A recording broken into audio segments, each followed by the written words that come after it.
നമസ്കാരം. യാത്രക്കിടെ കാഞ്ഞിരപ്പള്ളി സ്വദേശിക്ക് ദേഹാസ്വാസ്ഥ്യം. രക്ഷകരായി എത്തിയത് സ്വകാര്യ ബസ് ജീവനക്കാർ.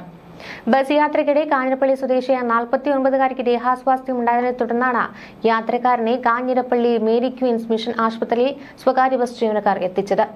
പൊൻകുന്നം എരുമേലി വെച്ചുച്ചിറ മണ്ണടിശാല റൂട്ടിലോടുന്ന സെന്റ് ആന്റണീസ് ബസ്സിലെ ജീവനക്കാരാണ് കാഞ്ഞിരപ്പള്ളിയിൽ വെച്ച് യാത്രക്കാരന് ദേഹാസ്വാസ്ഥ്യം ഉണ്ടായതിനെ തുടർന്ന് പിന്നീടുള്ള സ്റ്റോപ്പുകൾ ഒഴിവാക്കി ആശുപത്രിയിലേക്ക് കുതിച്ചത്. മേരി ക്വീൻസ് ആശുപത്രിയിലെ അത്യാഹിത വിഭാഗത്തിൽ പ്രവേശിപ്പിച്ച രോഗി ആവശ്യമായ ചികിത്സകൾക്ക് ശേഷം വീട്ടിലേക്ക് മടങ്ങി. ഒരു ജീവന് വേണ്ടി മുന്നിട്ടിറങ്ങിയ പ്രിയ ബസ് ജീവനക്കാർക്ക് അഭിനന്ദനങ്ങൾ.